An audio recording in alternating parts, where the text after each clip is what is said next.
Bienvenidos a la presentación de la unidad número 2, Manejo de materiales, de la materia Planeación y Diseño de Instalaciones. Su servidora, Rubí Esmeralda Suárez Ramírez. A continuación, veremos el primer tema, que es el manejo de materiales, para poder conocer un poquito más de lo que es este punto. El manejo o movimiento de materiales es un sistema o una combinación basada en los métodos, instalación, mano de obra y el equipo para transportar. Esto corresponde a objetivos específicos. Este manejo de material no solo se limita a lo que son los movimientos, sino también al embalaje, a la manipulación, al transporte, la ubicación y el almacén, teniendo en cuenta el tiempo y el espacio que se tiene disponible. Se debe poseer un buen apoyo logístico y conocer todos los instrumentos y maquinarias precisas que se van a utilizar. Otro aspecto que se debe tener en cuenta es un buen balance económico, la entrega de los componentes y productos en tiempo correcto y de igual manera en un lugar estimado para tener un coste aceptable y esto lleve como objetivo que la empresa tenga beneficios. Los principios de manejo de material.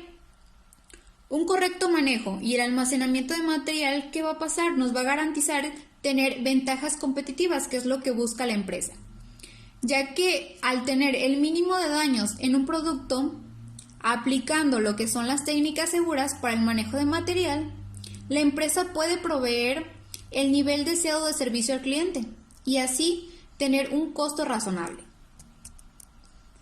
Los principios para realizar un buen manejo de materiales son basados en 10 puntos, los cuales se van a presentar a continuación. El principio de la planificación. Un plan en curso de acción recomendado que define antes de implementación. Esto se debe tener antes de hacer cualquier proceso o al momento de nosotros querer implementar algo que se va a llevar a cabo en la empresa. El principio de la estandarización. Significa menos variedad y personalización de métodos y equipos empleados en el proceso que vamos a diseñar. El principio de trabajo.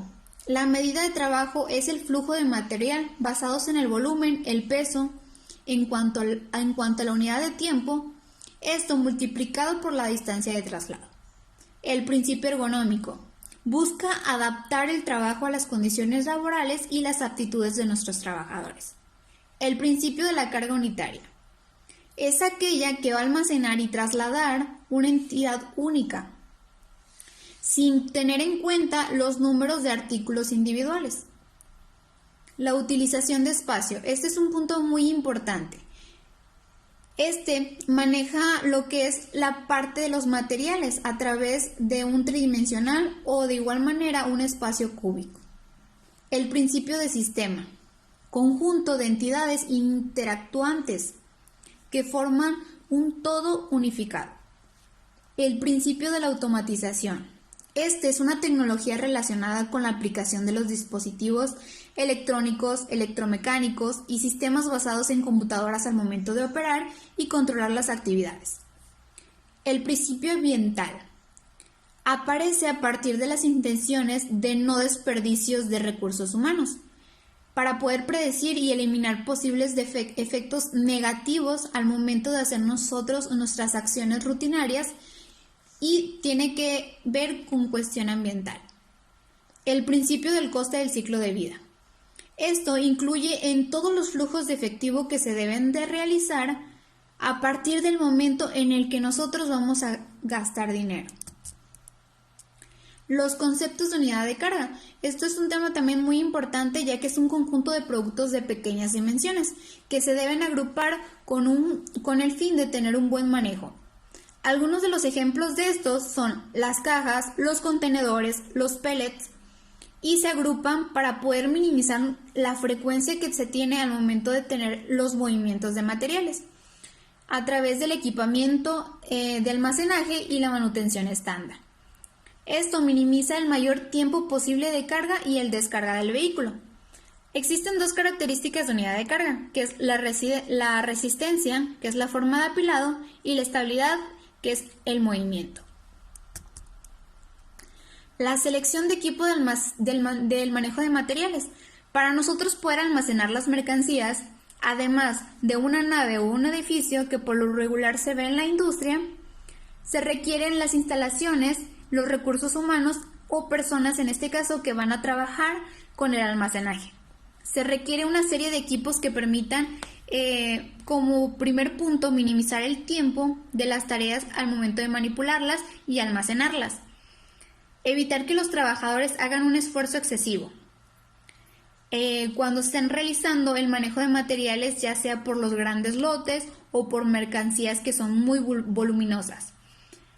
Y como esto tenemos puntos también que serían la reducción de costos y al mismo tiempo vamos a incluir lo que son las actividades y que estas actividades sean más eficientes.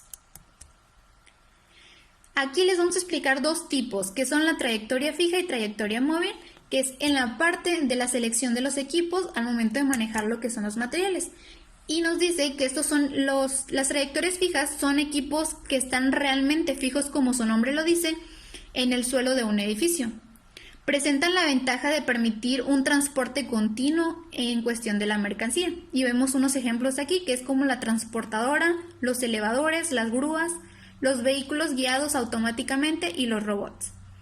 En la parte móvil son los equipos con movimiento propio, es decir, que estos se van a trasladar de un lugar a otro en cuestión del almacén y se debe de transportar mercancía a un tiempo establecido. Ejemplo de ellos, las carretillas, los carros de mano, los montacargas motorizados, tractores y grúas industriales. Buenas tardes, mi nombre es Alexis Uriel Palacios Cervantes. A continuación estaremos hablando sobre el procedimiento de análisis para eliminar el manejo de materiales.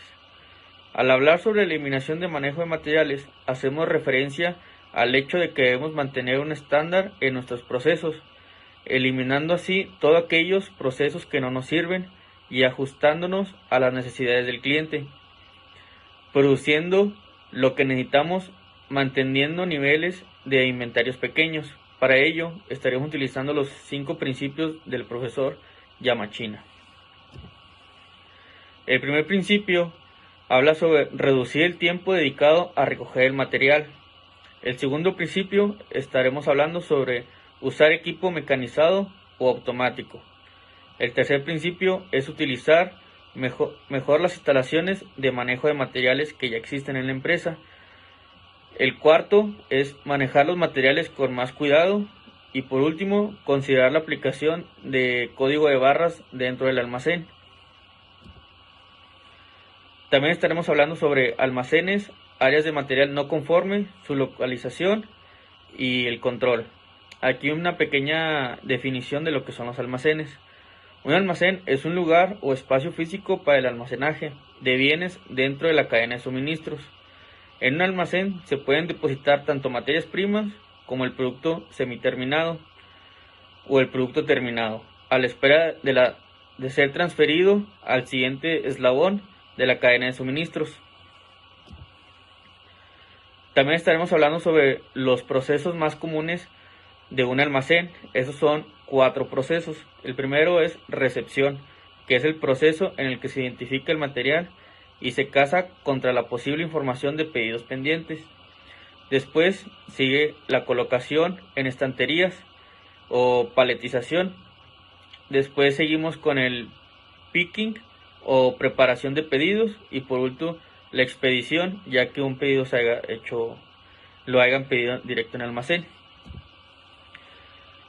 Después tenemos los tipos de almacenes. Tenemos el almacén central, que este almacén es creado para disminuir los costos, ya que se sitúa lo más cerca posible a las plantas de producción, con lo que la distancia y la velocidad son factores críticos para su diseño. También tenemos el almacén regional. Este almacén se localiza cerca de los lugares donde se van a consumir los productos, diseñando para paquetes de consumo inmediato. También tenemos el almacén de tránsito.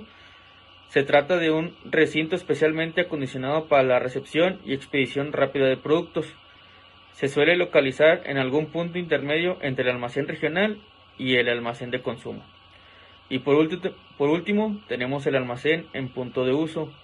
Estos almacenes son ubicados en los centros de producción, colocados a una distancia accesible para los operadores que fabrican algún producto o ensamblan componentes en la línea de producción. Aquí tenemos una pequeña definición de qué son los productos o servicios no conformes. Es todo aquel que no cumple con los requisitos establecidos en cada proceso y puede ser detectado durante o después de la ejecución del proceso por el personal involucrados en el proceso. Un producto no conforme es todo aquel que no cumple con las características requeridas por el cliente. Y hablando de servicios, se dice como no conformidad.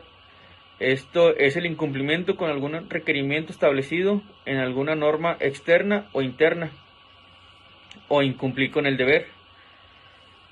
Por último, tenemos los pasos para detectar los productos no conformes. Tenemos el nombre del procedimiento, control del producto no conforme. Después tenemos el objetivo, que es establecer los alineamientos que deben ser aplicados para la identificación y tratamiento de los servicios no conformes, aplicables a los procesos definidos en el almacén de sistemas de gestión de la calidad. Después tenemos el tercer paso, que es el alcance. En el alcance es aplicable para el sistema de gestión de la calidad y los procesos involucrados en el alcance del sistema, así como los procesos gobernadores y de soporte relacionados en punto del contacto para el personal perteneciente a la organización. Y por último tenemos referencias, que es el manual de la calidad, estructura documental del sistema de gestión de la calidad, que en esto llevamos diferentes normas. Tenemos la norma 9001 y la ISO 9000, vienen siendo las mismas normas, que es un formato de reporte de producto no conforme. Y aquí terminaría ya mi explicación o mi presentación en los dos temas. Buenos días, mi nombre es Rubén Aldair Salas López y les voy a hablar sobre la metodología SHA. Este es un análisis sistemático de manejo de materiales, el cual es un conjunto de procedimientos que se pueden aplicar en cualquier tipo de proyectos para el análisis de estos sistemas. Consiste en tres partes, en la estructura de fases, en los elementos claves y en el patrón de procedimientos. La estructura de fases consiste en 4 puntos. El número 1 en la integración externa, en la cual se aprecia el movimiento de todos los materiales, ya sea dentro o fuera de las estaciones o de las áreas. El número 2 es el plan total de manejo. Se establecen los métodos para el movimiento de los materiales en estas áreas. El número 3 es el plan de manejo detallado. Se deciden cómo se van a mover los materiales, con qué métodos se van a transportar, tales como el sistema específico, equipos, contenedores que se utilizarán en las distintas áreas. Y el número 4 es la instalación. Según este sistema, ningún plan está completo sin la implementación, o sea, sin la instalación. Aquí se plantea todo lo necesario para realizar, para el equipo, para el entrenamiento de personal, para el cronograma y para la implementación de las instalaciones físicas. En el segundo punto tenemos los elementos claves. En este se examinarán estos elementos de entrada preliminar necesarios para actualizar un problema de manejo de materiales. Y en el análisis de movimientos, se define por letras P, Q, R, S y T, las cuales, la P es el producto o materiales, que son las partes, artículos y unidades. La Q, que son las cantidades, ventas o volúmenes de contratados. La R son las rutas, secuencias de operación y requisitos de procesos. La S, servicios de transporte, tales como el control de inventario, órdenes de proceso, mantenimiento, etc. Y la T es el tiempo, que son las tarifas o tiempos de operación. El patrón de procedimientos tiene 6 puntos o tiene 6 pasos, los cuales es el número 1, clasificar la información, analizarla, visualizar el flujo, establecer planes, evaluar alternativas y el sexto es detallar e instalar. Cualquier análisis completo de movimiento de materiales está relacionado inseparablemente con el layout. La razón de ello es que el movimiento o el manejo asocian a los materiales su aprovechamiento o un valor del espacio de tránsito, y dicho espacio está ligado al lugar donde se origina cada movimiento y al lugar donde se acaba. La visualización de movimiento se lleva a cabo en diagramas de procesos de flujo, en layouts o en gráficas. Buenas tardes, mi nombre es Alexis Uriel Palacio Cervantes. Yo les estaré hablando sobre el paso 1 de la metodología del SHA. Bueno, primeramente tenemos que escoger el producto del que vamos a aplicar la metodología del SHA. Aquí en el ejemplo tenemos el producto es un automóvil. En el paso número 1 o dentro del paso número 1, el primer paso tenemos la clasificación de las piezas del automóvil. Para esto llevamos dos tablas. En la primera tabla tenemos la descripción del material, después seguimos las características físicas del material, las dimensiones, densidad, forma, y después continuamos con otras características que viene siendo el número de parte, uso por unidad, riesgo de daño, el tipo de material y área de almacenaje. Por último tenemos la cantidad, que es cajas por día. Esto es no siempre por día, sino dependiendo de la fábrica o línea de producción en la que estuviéramos manejando el método SHA. Puede ser por día, por semana, por mes o por año. Y por último tenemos la clasificación, que es lo que vamos a hacer en el paso número 1. En la descripción del material vemos que todos tienen el tipo de material es la tonería. Vemos que todos son todo se va a trabajar con la tonería. Todos tienen similitudes. Cada descripción de material tiene similitudes en su largo, en su ancho, en su alto, en su densidad y en su forma. El número de parte es cómo identificar cada pieza. Ese número lo da la empresa, que es como lo hablábamos, que es como un código de barras o algo para guiarse para identificar la pieza. Después tenemos el tipo de material, que ya lo manejamos, que es la tonería. El área de almacenaje viene siendo el área de destino después de clasificar ese material. Ya puede ser en la línea de producción, en línea de producción 1, 2 o en lo que a donde se vaya el destino de esa pieza. Y por último tenemos la cantidad, la clasificación. Aquí lo vamos a clasificar por letras, como viene del abecedario. Como es la primera pieza que vamos la primera clasificación, le vamos a poner la letra número A, que viene siendo la tonería. Después vamos a seguir con electropunto y así sucesivamente, hasta terminar de clasificar todo el material de todo el automóvil completo. Aquí en electropunto vemos que también es igual que la tonería, también tiene las mismas características parecidas, son similitudes iguales. El tipo de las cajas, a dónde se va a llevar el material, en un mal uso de clasificación de materiales o en mal uso del material, lo que podemos hacer es la deformación. Y aquí viene la clasificación, que es con la letra B, y así sucesivamente hasta terminar con todos con todo el material que conlleva hacer un automóvil. Eso te va a generar tablas hasta terminar, ¿verdad? Después seguimos con la tabla, que es un resumen de clasificación, para clasificar cada material. Por ejemplo, que en uno fue la tonería, el otro fue electropunto. Después siguen empaques físicos.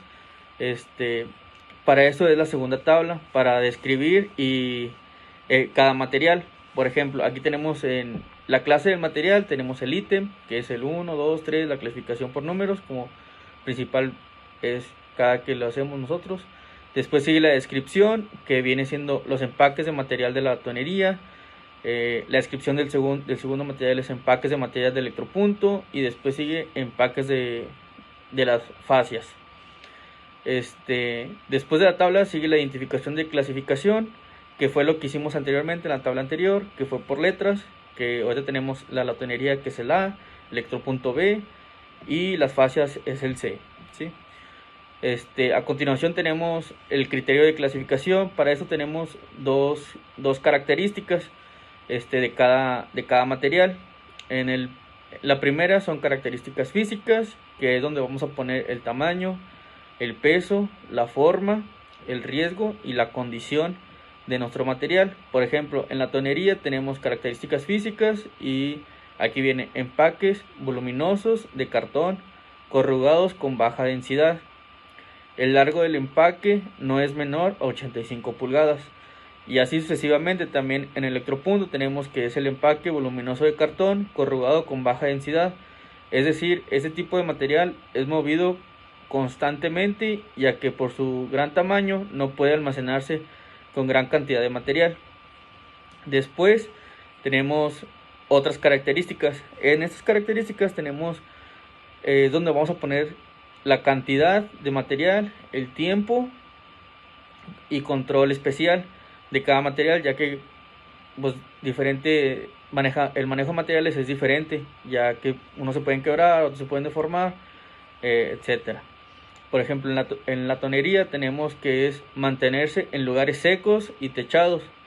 Elementos de seguridad requieren cuidados especiales contra impacto y es material cortante. Después tenemos en electropunto, tenemos que tienen que mantenerse en lugares secos y techados. Elementos de seguridad requieren cuidados especiales contra impacto, material cortante. Y así sucesivamente con la descripción de cada producto. Y por último tenemos los ejemplos típicos. Por ejemplo, en la tonería, ¿a dónde va la tonería? Pues va en laterales. Sigue el electropunto va a puertas y las fascias va al guardafangos. Y así sucesivamente con todo el material en adelante. Por ejemplo, al final tenemos los empaques de techos. También el empaque de techos es lo mismo, viene las características, identificación de clasificación, ejemplos típicos. Todo eso viene dentro de las dos tablas de clasificación como paso 1 de la metodología del SHA. A continuación, mis compañeros seguirán con los pasos 2 y Ok, vamos a continuar con el paso número 2 de este ejemplo, que es en análisis de la información, y se deben de considerar 4 puntos muy importantes, que son las rutas, las condiciones del área, los materiales y las cantidades de movimiento. Para poder iniciar con esto debemos de tener una descripción de la ruta, es decir, una descripción muy bien detallada de qué se va a estar realizando. En este caso tenemos el ejemplo de que es la ruta que va desde un área de contenedores de materiales hasta el área de recepción automática. Al momento de nosotros poder leer esto, nos dice que se deben de recorrer 7 metros. Ya nos está diciendo cuánto es lo que se debe recorrer, qué tipo de equipo se va a utilizar. En este caso nos dice que se va a emplear con un montacargas y va a ser de manera individual, debido a que las dimensiones no va a permitir trasladar un empaque mayor, y debe de ser uno por viaje.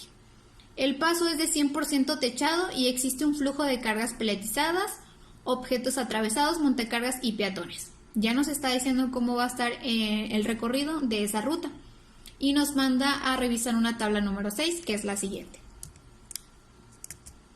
Esta tabla nos muestra prácticamente el resumen de lo que acabamos de leer y nos tiene identificado lo que son los ítems, las clasificaciones de materiales, las entidades de clasificación, la situación de ruta, la distancia que se está recorriendo y el flujo de movimiento, y por final tenemos el código de referencia. Vemos el ejemplo número 1,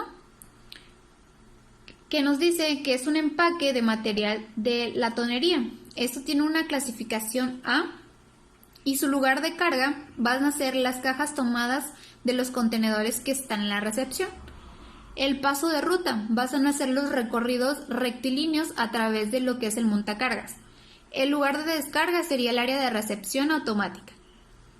Y nos dice que tenemos una intensidad de flujo de cajas de 45. Y van a decir, ¿de dónde salen este 45? Ok, tenemos nosotros una tablita en el ejemplo número 1 que ya nos hicieron mención, donde vienen, se pueden ver las primeras clasificaciones tipo A. Al momento de nosotros sumar todas las cantidades, donde dice cantidad de volúmenes, vamos a tener este 45, que es decir, que sería todo el total de las cantidades de cajas que se tiene. Esto puede variar dependiendo la producción y la empresa que se esté realizando. Muy bien. Y nos dice que tenemos que descargar en lo que es el empaque. En el empaque tenemos el código de referencia clasificación A. Y de igual manera se hacen los siguientes ítems, dependiendo, en este caso, se podría decir el proceso que se esté llevando a cabo o hacia dónde se va a trasladar. Después de eso tenemos la siguiente tablita, que es como la continuación de lo que estamos viendo ahorita para que se pueda ver un poquito más especificado, y se va haciendo lo mismo. Se revisa en este caso lo que es el ítem número 2, su clasificación, su identificación. En este caso tenemos B y nos iríamos a la primera tablita para poder sumar lo que sería la intensidad de flujo, que serían los totales de las cajas que se están realizando. Ahora bien, ya tenemos esas primeras partes y ahora vamos a ir con lo que es la situación física o las condiciones de flujo. Estos tienen 3 códigos que ya son estandarizados. Que el primero nos dice que es el pasillo por almacenes con una exposición al aire libre. Los pasillos por almacenes sin exposición de material al aire libre. Y los pasillos por almacenes sin exposición del material al aire libre. Y de igual manera se deben de tener las condiciones por si en un caso llegara a haber algún cambio o algo no se esté llevando a cabo o no nos esté dando, en este caso, una solución factible para el proceso. Y llegamos a esta tablita, que esta tablita es muy importante y se va a realizar con lo anterior. Tenemos las rutas y tenemos también lo que se está evaluando a través de las familias, podemos llamarlo así. Tenemos una distancia en metros, tenemos una situación física, que sería como el código de clasificación que le damos, en este caso le dimos 1, y tenemos la intensidad de condiciones. Esto, lo que es la intensidad de condiciones, se basa a través de los grupos o de las familias que se están trabajando. En este caso nos dice que tenemos una intensidad de 13 en los empaques de lo que serían de los chasis. Tenemos 13. Y estos 13 tienen que recorrer una distancia de 7 metros. Complementando lo que acaba de decir mi compañera, la finalidad del último cuadro que se presenta es para ver la distancia recorrida en cuestión de las familias que se tienen y los procesos que se están llevando a cabo, y si en dado caso sea mayor, se tiene que hacer la reducción de esa ruta para minimizar costos y reducir equipos, recursos humanos, recursos materiales que se tienen. Pasando al siguiente punto, al punto número 3, que es visualizar el flujo. Visualizar el flujo es visualizar por dónde está pasando la familia para llegar a su destino. Se realiza un layout donde se traza la ruta de inicio y del área hacia dónde va. Tiene que tener una descripción de cómo va a ser el transporte, el tipo de manejo de material, si es directo o si tiene escalas, que en la esquina inferior se pueden dar cuenta que hay una D. Si es directo se pone la D, si tiene escala se pone una E. Pasamos a la siguiente diapositiva, la cual es establecer los planes. Esta se basa en un concepto muy sencillo, el cual primero nos debemos de cerciorar que el tiempo de manejo de material y el diseño de cargas unitarias sean idóneos. Ya al momento que nos cercioramos de que son idóneos, pasamos al otro punto, y ya con esto se selecciona el equipo dependiendo las necesidades que se tienen, del movimiento del transporte, si se va a hacer en montacargas, si va a ser en un diablito, si va a ser en un carrito. Dependiendo las necesidades se selecciona el equipo de transporte o la herramienta correspondiente, y ya por último se rediseña lo que es pues la planta. Para finalizar, en conclusión, sobre este tema, el manejo de materiales desempeña un papel crítico en todos los sectores comerciales y de negocios, pero en su importancia para un funcionamiento eficiente es suprema en los ramos de la manufactura, el almacenaje y la distribución. Los métodos, equipos y sistemas de manejo de materiales pueden utilizarse para incrementar la productividad y lograr una ventana competitiva en el mercado. Se trata de un aspecto muy importante de la planificación logística, por cuanto abarca el manejo físico, el transporte, el almacenaje, la localización de los materiales. De nuestra parte, esto sería todo. Muchas gracias.